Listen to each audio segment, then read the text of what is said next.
I am Bhuvan and today we are going to learn about array manipulation in Python using numpy.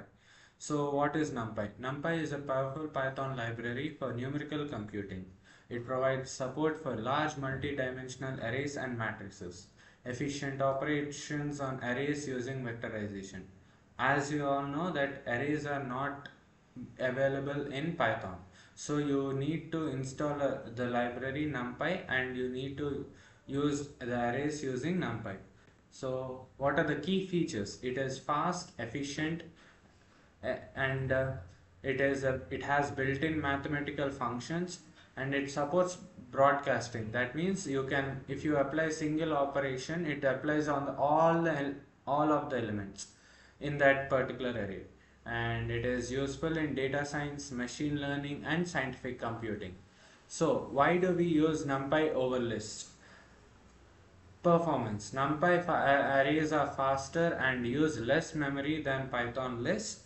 And functionality, NumPy offers a vast range of operations like reshaping, filtering, statistics, etc. So how to use this NumPy? How to import this NumPy library? You can use the statement import NumPy as np at the top of your code.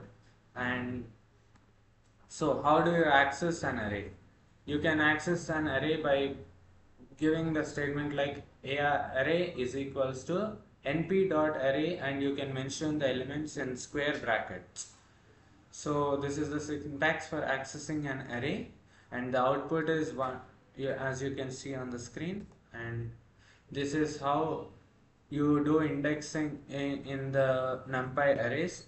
Numpy arrays are ordered, so you can separate the elements in the array by using index numbers or indexing. And next you have slicing. You can slice from certain index to the end of the index by using by separating them with a colon, and you can print them out. Next you have advanced slicing techniques. If you have more than one array, like a 2D array, so you want to slice both of them, so you can use the advanced slicing techniques by using a comma in between. And then we have the Boolean indexing in numpy, where it creates a new array based on true or false according to the given condition. So here we are filtering out the elements which are greater than 30.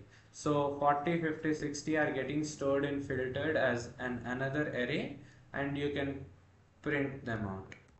And then you have modifying arrays using indexing, and then you have reshaping. What does reshaping mean? Converting one type of array into another type. Here we are storing a single 1D array in a continuous manner. So if you reshape it is to 3:3 way, you get another type of array. So you can do reshaping in numpy. Then broadcasting, as I told you, here any operation you do on this array gets applied to each and every element in that particular array. For example, here I have some 9 elements, 10 to 90, and I am adding 1 to array. It gets added to each and every element, and the output is 11, 21, 31, 41, so on till 91.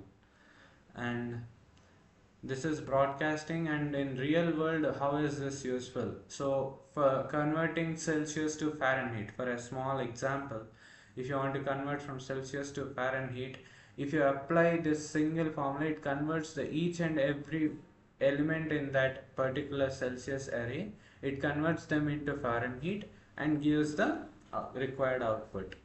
So that's it for the today's video. Please do like, share, and subscribe to the Coding Arena.